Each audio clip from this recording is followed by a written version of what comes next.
Many gasped at Pope Benedict's truth-telling that condoms were not the solution to the spread of HIV/AIDS on the African continent. How could he be so naive? His critics railed. Nobody can stem the tide of sexual expression. On the other hand, let anyone try to light a cigarette in an airport or in a dining room, and the forces of law will be righteously summoned. To leave a large carbon footprint is considered a secular moral sin. It is necessary to perceive and internalize the actual situations in one's culture and become knowledgeable of global realities in order to find, as Christ did, the suitable ordinary entry points for bringing the truths of faith and reason to persons. As the old song has it, we are looking for love in all the wrong places. Nothing replaces error and evil better than the experience and witness of authentic self-gift. Sometimes it comes in absolutely unpredictable ways. Last fall, the father of a family living near us became such a self-gift. He and his wife have 7 sons. The youngest, about 20 years old, has Down's syndrome. Following days of intense rain, the father was working outside with his son. There is a septic pool on their land, and after so much rain, the sodden ground gave way beneath the son, who plunged into the pool. To save his son from drowning, the father leapt in after him. I don't know how such drainage is patterned, but it seems that it was necessary for the father, submerged in the toxic waste, to push his son toward an opening. He did this, and standing below the surface, he held his son's head up over the waste field so that he could be rescued. The father drowned. He had never imagined that this would be the most intense, loving self-gift in his body, a total self-gift in one flesh with his spouse.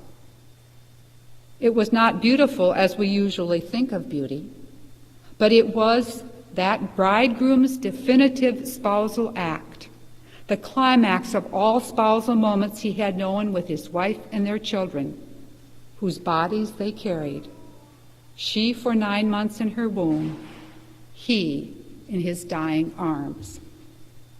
In every form of teaching and ministry, one of the fundamental ways of bringing original unity into life is through acquaintance with heroic virtue, the saints, and devotion to them.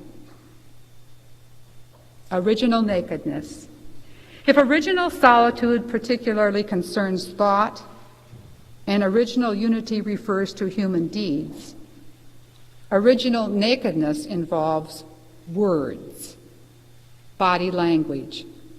Whether these words are spoken audibly or expressed through the language of the body, they emanate from the heart and are to be transparently truthful. The great challenge to our rootedness in shameless nakedness today is the denial of any enduring truth. Loving nakedness is opened without shame, a freedom of expression because there is nothing to hide. The without reveals the within.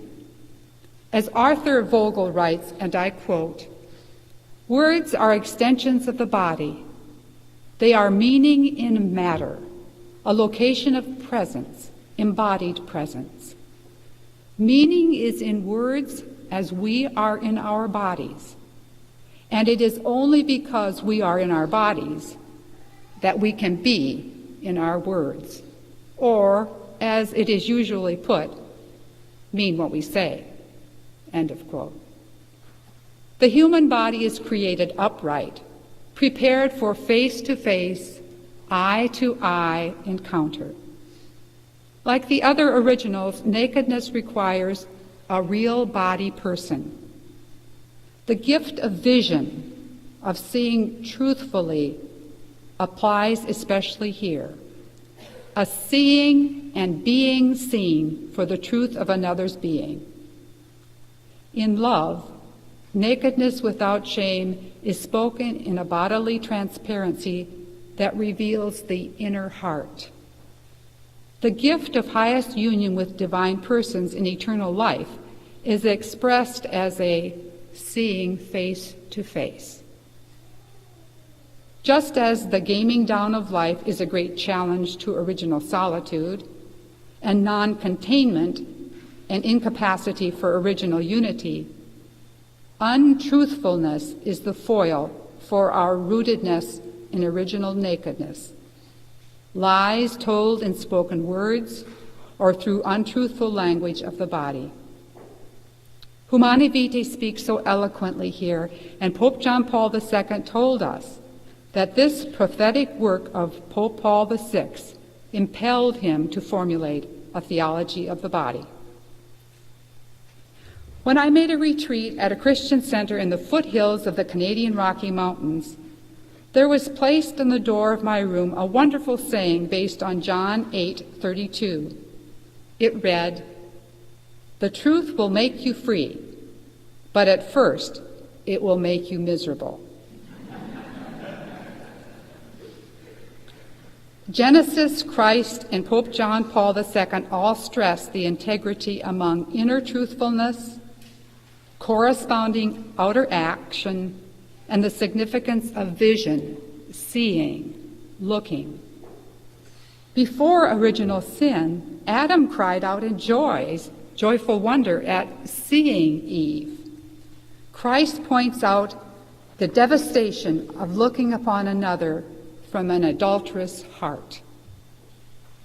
The Gospels tell of Christ looking with love at the rich young man, and the Acts of the Apostles tells how Peter and John looked intently at the man on the temple steps who asked for help. Saul on the road to Damascus is stricken with blindness so that he can begin to see aright. Pope John Paul devotes a number of audiences to seeing purely and rightly. Surely, in the virtual age of shifting electronic imagery, the prevalence of pornography and the number of persons addicted to its allure are major concerns for those striving to live theology of the body. Pornography thrives in isolation, so different from authentic solitude. Like those who first ate in defiance of creaturely limitations, those trapped in seeing sinfully can follow that primordial pattern in diverting blame from themselves. The original sinners were first ashamed. This brought an attempt to deny the truth of their choice, and then they hid. Realizing that they were discovered, their next move was to project their guilt on another, to blame rather than claim the truth of what they had willfully chosen. It is a familiar pattern, and technology is instructive here. We have emerged into new phases beyond guilt, hiding, self-excusing, and blame of others. Presently, there is a brazen attempt first to deny the reality of any enduring moral truth. Second, to flaunt as a personal right what has previously been recognized as evil, if one chooses it.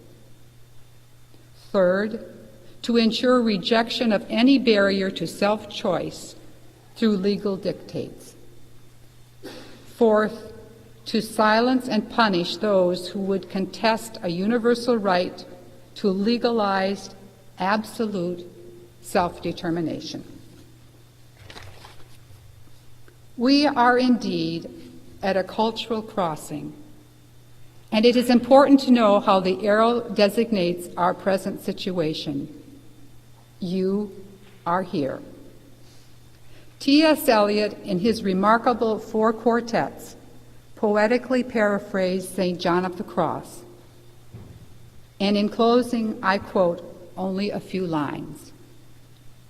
In order to arrive there, to arrive where you are, to get from where you are not, you must go by a way wherein there is no ecstasy, and where you are is where you are not. Further, Eliot wrote, what we call the beginning is often the end, and to make an end is to make a beginning. The end is where we start from.